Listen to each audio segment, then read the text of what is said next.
कैसे हैं आप सब। स्वागत है आपका टीचिंग इंस्टीट्यूट यूट्यूब चैनल पे। बात करेंगे आज हम लोग यूपी टेट बाल विकास यूपी टेट 2021 की।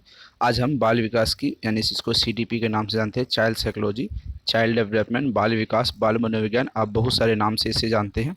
उसकी हम प्रैक्टिस सेट करेंगे। आज हमारी प्रैक्टिस सेट नंबर पहला है, क्योंकि यूपी टेट की डेट अनाउंस हो चुकी है। आज से हम यूपी टेट की बाल विकास, ईवीएस, मैथ, हिंदी, इंग्लिश सभी की टेस्ट सीरीज़ यानी प्रैक्टिस सेट डेली करेंगे। उसके बाद हम इसकी लेक्चर वीडियो आपके लिए लाएंगे। इस वीडियो का अगर पीडीएफ आप लेना चाहते हैं तो आपको पीडीएफ फ्री मिल जाएगी। इस वीडियो के लास्ट डिस्क्रिप्शन बॉक्स में आपको टेलीग्राम का लिंक मिल जाएगा, वहाँ पर जाके आप टेलीग्राम को ज्वाइन कर लेंगे और फ्री में पीडीएफ वहाँ से आप डाउनलोड कर सकते हैं। तो स्वागत है आपका टीचिंग इंस्टीट्यूट यूट्यूब चैनल पे। चलिए आज के हम पहला क्वेश्चन देखते हैं। आपके लिए एक अच्छी गोल्डन अपॉर्चुनिटी ये है कि आपके जो सीटेट की एग्ज़ाम्स होने वाली है, सीटेट की एग्ज़ाम्स की डेट आ चुकी है। दिसंबर 2021 से लेके जनवरी 2022 तक आपके सीटेट की एग्ज़ाम्स होंगी। उनकी जो आप यहाँ पर टेस्ट सीरीज़ प्रैक्टिस सेट करेंगे, सीडीपी की हो या ईवीएस की हो, हिंदी की, सभी सब्जेक्ट की लगभग सिलेबस कुछ हद तक दोनों के सेम है। उसके बाद 28 नवंबर को आपको यहाँ पर 28 नवंबर 2021 को आपको यूपी टेट की एग्ज़ाम्स होने वाली है। ये दो एग्ज़ाम्स आपको क्रैक करने हैं और हम आराम से इसको क्रैक करेंगे, बहुत ही ईजी वे से, आसानी से। आप हमारे साथ बने रहिए। तो चलिए आज हम प्रैक्टिस सेट करते हैं। पहला देखेंगे प्रैक्टिस सेट का पहला क्वेश्चन, शिक्षा मनोविज्ञान क्या है, जो सबसे मोस्ट इम्पोर्टेंट क्वेश्चन है। इसी तरीके से क्वेश्चन आते हैं। ये क्वेश्चन ऐसे क्वेश्चन हैं जिसको हम बार बार किसी न किसी एग्ज़ाम्स में पूछे जाते हैं। हम यहाँ पर मेंशन नहीं किए हुए हैं। ये हरियाणा टेट में क्वेश्चन पूछा गया है, हरियाणा टेट में। अगर आप कहेंगे तो इनको हम यहाँ पर मेंशन कर देंगे। ऑप्शन ए देखते हैं, व्यवहारिक ज्ञान, मानक विज्ञान, विशुद्ध विज्ञान, उपयुक्त में से कोई नहीं। शिक्षा मनोविज्ञान क्या है, इसका राइट आंसर आप इसे बताइए। अगर जिस विद्यार्थियों ने जो लोग यहाँ पर आप नोट्स लिए होंगे, तो नोट्स वाले ऐसे क्वेश्चन को इजी से कर पाएंगे, क्योंकि नोट्स में हम सभी सब्जेक्ट को अच्छी से कवर किए हैं और ऐसे क्वेश्चन को वहाँ पर ऐड किए हैं जो लगभग एग्ज़ाम्स में आपके पूछे जाते हैं। तो इसका राइट आंसर आपका हो जाएगा मानक विज्ञान। क्या हो जाएगा? Option number B. शिक्षा मनोविज्ञान को हम मानक विज्ञान के नाम से कहते हैं, जानते हैं। मानव विज्ञान मानक होगा यहाँ पे। मानव विकास को क्षेत्रों में विभाजित किया जाता है। वो है शारीरिक, संज्ञानात्मक, संवेगात्मक और सामाजिक। संवेगात्मक, संज्ञानात्मक, आध्यात्मक, सामाजिक, मनोवैज्ञानिक। ऑप्शन सी है मनोवैज्ञानिक, संज्ञानात्मक, संवेगात्मक और सामाजिक, शारीरिक, आध्यात्मिक, संज्ञानात्मक, सामाजिक। यहाँ पर आपको राइट आंसर बताने हैं। आपके सामने option A B C D दिया हुआ, तो आप इसका राइट आंसर आपके हिसाब से क्या होगा, इसे आप बताइए। चलिए, मानव विकास को क्षेत्रों में विभाजित किया जाता है, वो है ऑप्शन ए हो जाएगा यहाँ पे। शारीरिक, संज्ञानात्मक जिसको कोग्निशन कहते हैं, संवेगात्मक जिसको इमोशन कहते हैं, सामाजिक जिसको सोशलाइजेशन कहते हैं।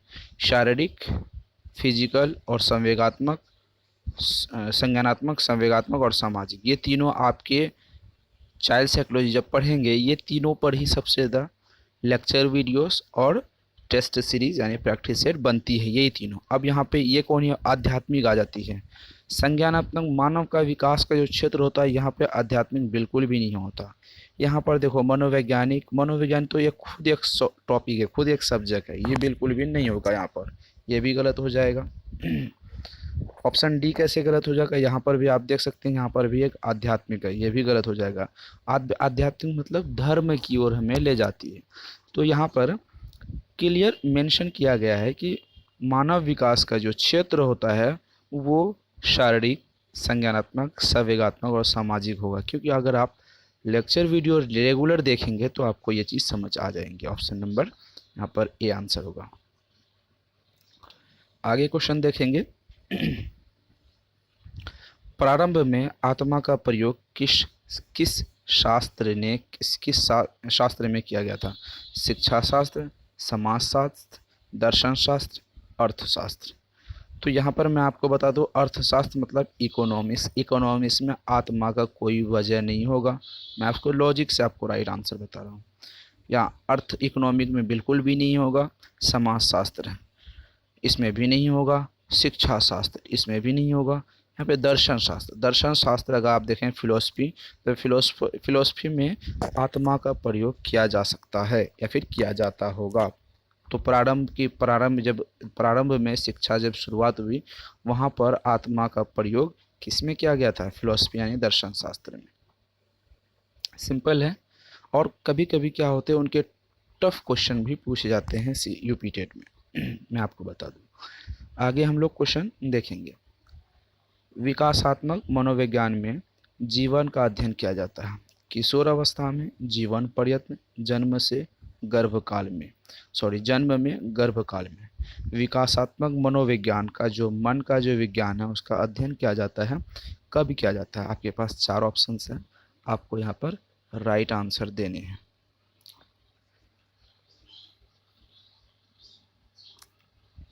चलिए, कब से किया जाता है? विकासात्मक मनोविज्ञान जीवन का अध्ययन किया जाता है, वो जन्म में किया जाता है। जन्म से होगा यहाँ पर, ठीक है, जन्म से होगा, ठीक है। यहाँ पे जन्म में नहीं होगा, जन्म से, यानी बच्चों के जन्म से। हम बच्चों का विकास की बात हो रही है यहाँ पर, आप समझेंगे। यहाँ पर बच्चों की विकास जो हो रही है वो जन्म के बाद विकास हो रही है, ठीक। कब से हो रही है? जन्म के बाद से विकास हो रही है। मैं आपको अगले क्लास से क्या करूँगा, यहाँ पर मेंशन कर दूंगा कि कौन से एग्ज़ाम्स कब पूछे गए हैं, कौन से एग्ज़ाम्स कब नहीं पूछे गए हैं।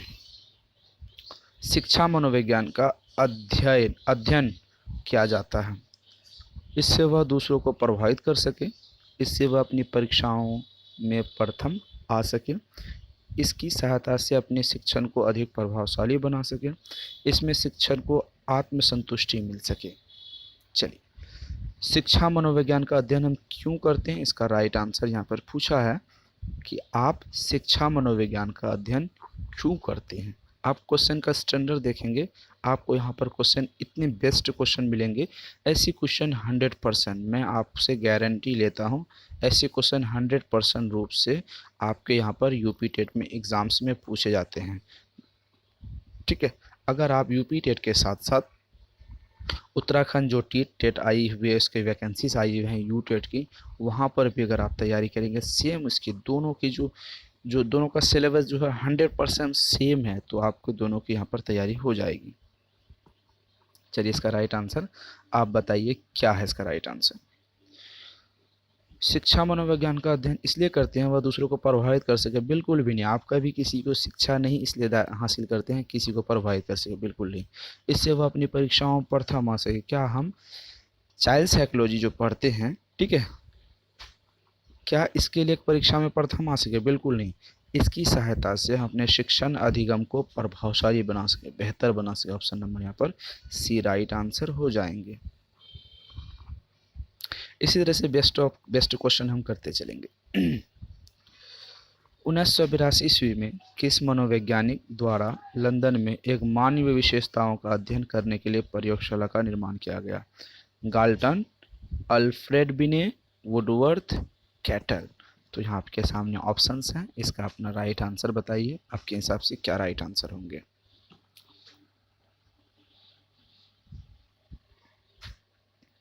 अल्फ्रेड बिने, इसका राइट आंसर होगा अल्फ्रेड बिने ने 1882 में कहाँ पर? लंदन में एक प्रयोगशाला का निर्माण कराया गया था, ठीक है, अल्फ्रेड बिने के। आगे क्वेश्चन देखते हैं। प्रयोगात्मक विधि को सर्वप्रथम प्रस्तुत किया था। जो प्रयोगात्मक विधि है, प्रैक्टिस वाली विधि है, प्रैक्टिस मेथड, उसको सबसे पहले किसने सुझाया था, किसने दिया था? राइस एवं कर्मैन ने, वुड ने, कॉलिंस एवं ड्राइवर ने, विलहेल्मुंट ने। तो राइट आंसर बताइए। ऑप्शन नंबर यहाँ पर डी हो जाएगा, विलहेल्मुंट ने, ठीक है। तो चलिए आगे क्वेश्चन देखते हैं।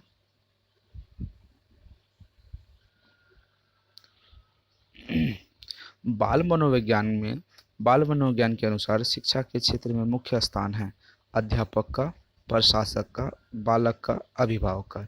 जो बाल मनोविज्ञान है, चाइल्ड साइकोलॉजी है, उसके अनुसार शिक्षा का मुख्य स्थान कहाँ है, मुख्य स्थान यहाँ पर कौन हो सकता है या फिर कहाँ है, ठीक है। तो अध्यापक है या प्रशासक है, कौन है, अपना राइट आंसर बताइए। बिल्कुल भी नहीं। बाल मनोविज्ञान की बात हो रही है, बाल मनोविज्ञान में सिर्फ और सिर्फ बालक होंगे और कोई दूसरा हो नहीं सकता यहाँ पर, ठीक है। तो यहाँ पर आपके सामने राइट आंसर होंगे ऑप्शन नंबर सी। आगे हम लोग बात करेंगे, बाल मनोविज्ञान का केंद्र बिंदु है विद्यालय, शिक्षण प्रक्रिया, बालक, इच्छा शिक्षक। तो राइट आंसर क्या हो जाएंगे आपके, जल्दी बताइए अपने आंसर।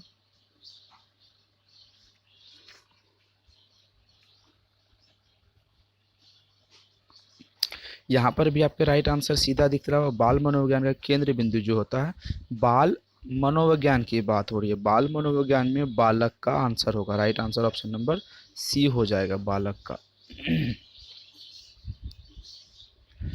बाल मनोविज्ञान के आधार पर कौन सा कथन सर्वोत्तम है, सबसे बेस्ट है, कौन सा कथन। ये है प्रत्येक बच्चा विशिष्ट होता है, कुछ बच्चे विशिष्ट होते हैं, सारे बच्चे एक जैसे होते हैं, कुछ बच्चे एक जैसे होते हैं। ये कौन सा कथन सबसे बेस्ट है, ये बाल मनोविज्ञान की दृष्टि से आपको बताने हैं। यहाँ पर कहता है बाल मनोविज्ञान ऑप्शन नंबर ए में प्रत्येक बच्चा विशिष्ट है, उसमें कुछ अच्छे गुण हैं, ताकि शिक्षक को उन गुण को पहचानना चाहिए और उनको पहचानने के बाद उसे शिक्षा देनी चाहिए। हर बच्चे में एक विशिष्ट योग्यता निहित होती है, ये बाल मनोविज्ञान कहता है। चलिए आगे क्वेश्चन देखेंगे। मानव विकास है मात्रात्मक, गुणात्मक, कुछ सीमा तक अमापनीय। Option D, A and B दोनों। हम आपको मानव विकास के बारे में लेक्चर वीडियो एंड नोट्स में ऐसे चीज़ों को हम डिटेल में डिस्कस किए हुए, आप नोट्स ले लेंगे तो आपको आसानी से समझ आ जाएंगी। उसके बाद आप लेक्चर वीडियो देखते रहेंगे तो आपको अच्छी तरीके से और भी समझ आ जाएंगी। मानव विकास मात्रात्मक और गुणात्मक दोनों हैं। गुणात्मक मतलब वो गुण मल्टीपल रूप से बढ़ते हैं, उनमें गुण की विशेषता होती है।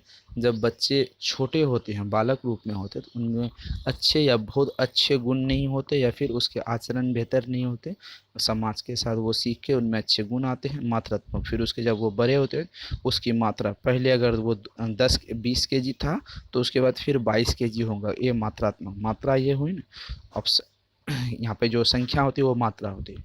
ऑप्शन ए एंड बी दोनों यहाँ पर राइट आंसर होते हैं। निम्नलिखित में कौन सा विकल्प शिक्षा मनोविज्ञान की एक सीमा है। बाल विकास की विभिन्न आवश्यकताओं का ज्ञान, डी ऑप्शन बी है। कक्षा की समस्याओं का समाधान, बालक केंद्रित शिक्षा, व्यक्तित्व भिन्नताओं की समस्या। तो यहाँ पर राइट आंसर आपको बताने हैं, क्या राइट आंसर होंगे।